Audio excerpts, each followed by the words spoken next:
Hello friends, welcome to this series of Rishis, and where we'll be discussing so profound knowledge which is being given by our Rishis of India. And today we are taking up a very interesting Rishi, Rishi Kanad, because he has contributed in scientific field. And when we talk about scientific field, that means he has contributed immensely in atom development. So when we are talking about this atomicity, I would also want to tell you that this is a great Rishi who has given theory of atomic atoms, theory of emotions, theory of time and management. And apart of this, he has been contributed towards writing a very philosophy which is called Vaisheshika philosophy, and he has written a book which comprises 10 chapters, and we'll be discussing about this in further in our program. So when we are discussing about atomic theory, so that really comprises, and he believes in the smallest form of atom, which he called Anu. Now, I would like to give you two definitions when we are discussing in atomic theory. And one definition, please listen carefully. One definition of atom, it says the fundamental building block of nature is uncaused. It's eternal, and it is because of that particle whole world exists. And this quotation, this definition is given by Rishi Kanad, which is about 600 BC. Now I will also present you another definition which goes like this: the fundamental building block of nature is invisible, absolutely small, and cannot be diminished any further. And this quotation, this definition is given by Democritus, who is a Greek philosopher, and his findings are he is credited of this finding around 460 BC. So both these definitions are correct. But then I would like to bring your notice in one aspect, that even in India especially, we don't read Kanad philosophy which is being given by him regarding atomic, because we don't find any lines of or textbook publications on the name of Kanad, and that is really not good, because a time has come to really assert the contribution of Rishi and know about our own culture, and encourage young people to read and research more about the work which is being done by Indian rishis. Now, talking about Rishi Kanad, he also given the philosophy, or the contribution we can say, is into gravitational force and law of motion, and he has mentioned in the book in the form of sutras, where he says, on conjunction, an object falls down due to its mass, or in Hindi we call gurutva. He also mentioned that with the eternal, which is particle, and when he's talking about eternal particle, that is atom, is spherical, and atomicity is the foundation of eternity, and its magnitude reflects in the perception of atom. So this is something which he talked in his book, and this Vaisheshika philosophy itself is among the 6 philosophy of Hindu religion. So let's move forward, and would like to talk to you regarding Vaisheshika. Now, Vaisheshika is the oldest book in the world which deals with the atomic theory, and this book comprises of 373 sutras, or or we say couplet, which is in Sanskrit, and they are spread over 10 chapters. Vaisheshika philosophy, which we say is a school of experience. So Vaisheshika does not acknowledge God in your life, but it says life, cosmos, you and me, plants, animal, all are made of building blocks, which is atom, and it is eternal. This atom, time and again, takes different shapes, different size to demonstrate different species and other things, and everyone has to experience their life themselves in the four phases, like dharma, which when we really read in Hinduism, it talks about duties. Then earth is finance, and then kamas means desire. So everybody is having their set of responsibility. They deal with the finances, and they have tremendous, you and me, they have tremendous desires. And lastly, this also talks about moksha, which is liberation. Especially when we talk about Hinduism, we work as an entity, as a people. We look forward to get liberated, and that's why we talk about moksha. Now, when we have to understand when we are talking about Vaisheshika, because Vaisheshika is based on some Indian philosophy. So now let's talk about how this atomic theory is formulated in ancient. To understand atomic theory, we have to take, consider, and we have to take back, we have to read about how this Vaisheshika darshan, as we say, or Vaisheshika philosophy came into being. As I mentioned to you that Vaisheshika is a part of 6 major Indian philosophies that goes like this. It is divided into 2 parts. One is atheistic school of thought, which is based on Vedas and knowledge of Veda, which is given by our forefathers. But this philosophy does not bring the concept of God in these philosophy. They more have a more practical approach, and in this philosophy, 3 major philosophy can be categorized. One is Nyaya Shastra, one is Vaisheshika, and is Samakhya. So all these philosophies are very, very deep, and they are very profound, and you must actually read. There's a lot of texts already available online on Google, so you should read in case if you have interest in it, and you will really find a very good text, and you will be able to understand what they talk about. Now let's come to the next 3 philosophies which I was talking about. 6 philosophy. 3 is Nyaya, Vaisheshika, Samakhya, which is based on Vedas, but they don't talk about concept of gods. Now there is another division or character. This is theistic, which is also based on Vedas. The source of knowledge is Vedas only. But this philosophy considers God as supreme. God is indulgence in every aspect of human life. And these 3 philosophies are yoga. We all know about this. Then Mimamsa, which tells about the rituals and the day-to-day life one should lead as a human being. And then Vedanta, which talks about Veda and all. Now there's another stream which is Gnostic, and when we talk about Gnostic, it is independent philosophy which talks about Buddhism, Jainism, and Charm. So now when we are talking about Vaisheshika philosophy, it talks about understanding of cosmos, understanding of nature, Atma, and self-expression.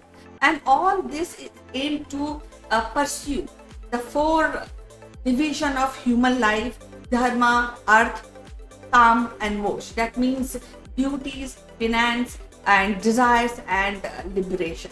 Due to all these nitty-gritty of philosophy, Hindu society, as we know now, we can say easily that Indian society is divided into pluralistic society due to all this division in the philosophy.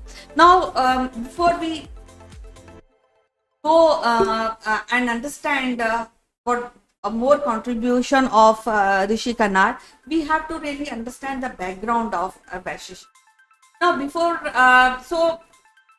it is written in Upanishad that human mind is a cause of bondage, and human mind really need they work towards liberation.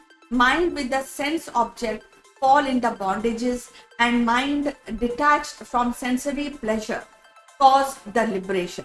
In other words, liberation is the ultimate goal of human life, which ensure to come out from pain, pleasure, which is created by self, which is created by us, and this is what been told in Upanishad.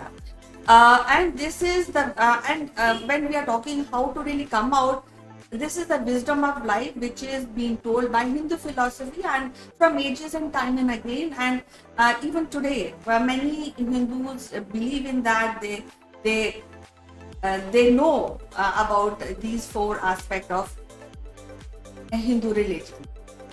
So this is the more of base of Vaisheshika, because it tells you how the building blocks of life has really emerged and what is the purpose of life. It also really tells you and make you aware that you have to be work towards liberation of your Atma.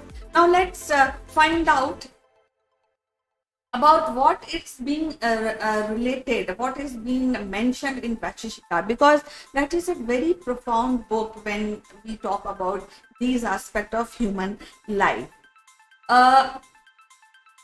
As I told you that this books is divided into sutras, and it has 370 sutras and 10 chapters. So one by one we will discuss these chapters. So let's begin with the first chapter, and this first chapter has 48 sutras, and it talks about Dravya. Dravya is type of element. Then atomic substance, which is fire, water, soil, and air. Then guna, the properties of elements are very, very crucial, because then only we can realize the feel, the way these elements work. Then karma, the type of action, and general and specific about cause and effect. So all these is combined in first chapter. Now let's move to the second chapter, which is comprises of 67 sutras, or maybe we can say 67 couplets. And here I also want to tell you it is all in Sanskrit. And when we talk about the Sanskrit language, it's a very wonderful language, because it turns a big information in maybe in 2 lines. So that is why the sutras are in 2 lines, but they demonstrate a huge amount of information. Now, when we are talking about the chapter 2, it talks about the properties of Dravya, the elements, then sensory perception and its ability, then Nitya and Anitya. Nitya means eternal, and Anitya means transient factor. Then the space, time, and mind. So all is being described in this chapter. Now, when we talk about the third chapter comprises of 41 sutras, and that indicates or that explain inquisitive explanation of nature. So because we all have questions, we always want to learn more. So this is being mentioned in Vaisheshika in third chapter, learning and experimentation and proof. So this is what Rishi emphasizes, that life you live, you have to live in experimentation. You have the proof. Prove it that this is what is good and this is what is bad. Then critical analysis of cause and effect. Understand the self. Self is Atma, and we always think, and not only in Indian culture, but many other world culture, they say that human life also have part of soul. So here in chapter 3 in Vaisheshika philosophy, Rishi try to make you and me understanding self. That is very critical. Now coming forward to chapter 4, which is comprises of 25 sutras, and which deals with Satya. Satya means in English truth, and Nitya. Nitya means eternal, which is continuous, which is every day, every moment. And then the concept of atom, magnitude of elements, cognition and perception of elements, and yonija and ayonija. That means which is been decided and which is not being decided.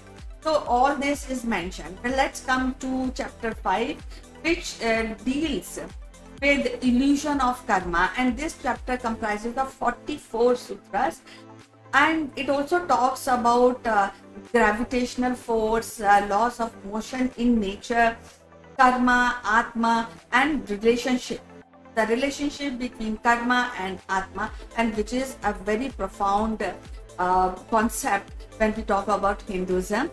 And then adrishya, because now we talk about black matter in the space, but here there's a Rishi who's talking about adrishya, which is invisible forces of nature. Now let's we talk about the Vaisheshika philosophy, and when we talk about this, the Vedic atheistic, as I was telling you, it is being decided in a divided actually in a way, so that we can understand the cosmos and nature and experience it. So again, with the concept of cognition and self-expression, it is being mentioned in 6 to 10 chapters. Now, when we are coming towards chapter 6, it comprises about 33 sutras, and which deals with the impact of adrishya on mankind. So anything which is invisible matter or force really affect mankind. So this is all being mentioned in this chapter. The concept of dana, dan is donation. So he emphasized that you should give donation more, because that reflects and that add to your liberation. Then the concept of receiving. So receiving things with gratitude is also very important when we really read about Vaisheshika philosophy. And then merits and demerits of karma. So what karma you are doing is wrong and what karma, because every day, every time we keep on doing karmas, but we should have that analytical skill inbuilt in ourselves, or we should develop it to find out what is the merit of that karma which we are doing, what is the demerit of the karma.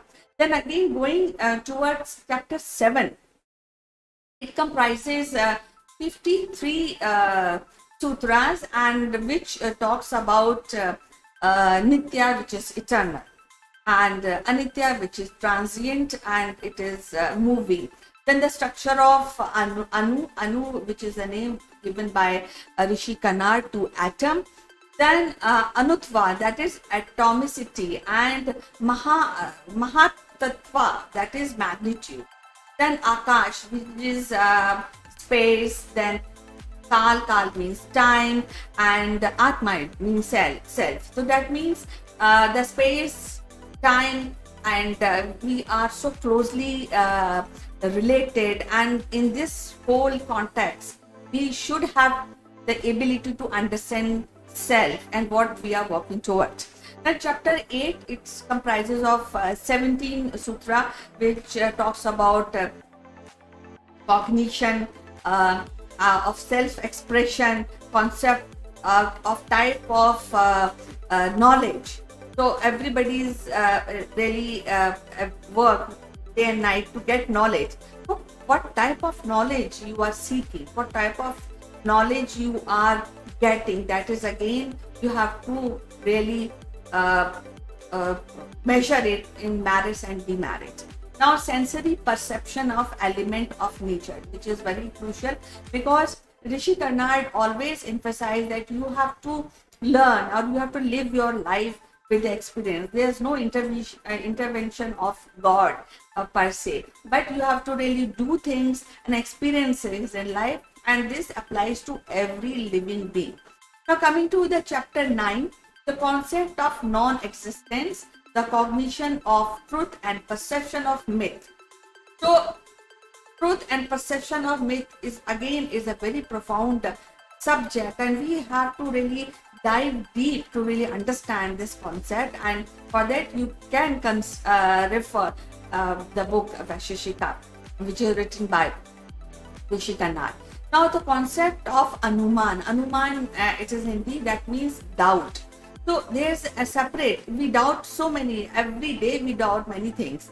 But there's a concept, what to doubt, how to doubt kind of thing. So that is again a profound thing which is being discussed by Rishi. Then understanding of ignorance. So understanding for ignorance, hardly many people really talk about to understand why we are ignorant of so many things around us. We don't know the depth the depth of the seas, which is we have not explored all the sea and the earth. So we are so much ignorant, and still we are not able to really decide that are we can really say that we are the ultimate, we have achieved the ultimate knowledge. So that is being discussed in chapter 9. Now in chapter 10, which is the last chapter of Vaisheshika Darshan book, which tells about understanding of Sukh and Dukh. Sukh means happy, and Dukh means pain. So pleasure and pain. So you have to understand why I'm unhappy, why I'm happy. So that again is discussed in the Vaisheshika Darshan book. Then critical analysis of causes and realization of through experience. So you have to find out, like Buddha had found out what is the cause of pain. So this we have to really make ourselves understand and find out the causes for that.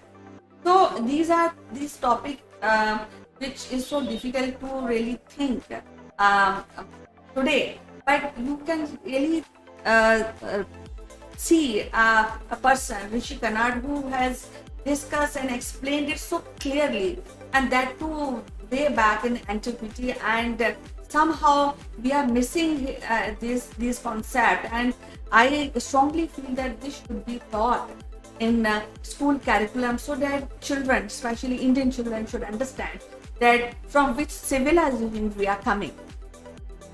Now, when we are talking about the message of Vaisheshika, so mainly this book and Rishi give the message in terms of putting forward six theories, that he says that all the universe is made of 6 padarth. Padarth means element.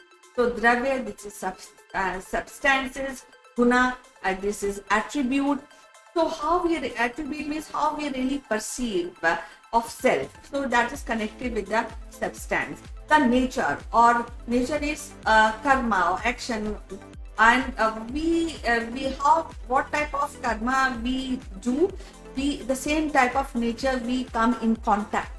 So this is what is discussed. And when we talk about dravya he mentioned is 9 types of dravya. And when we talk about attribute, he mentioned 17 types of attributes. And then when we talk about the nature, and he mentioned in his philosophy 5 types of action.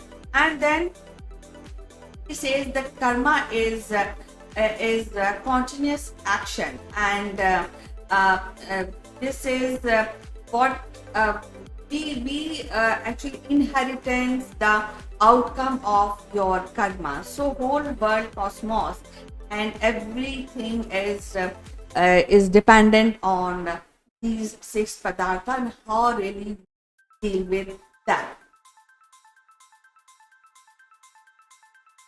Now I can see one question which is being mentioned, and you are doing a great job today. Young people hardly know about Rishi like Karnal.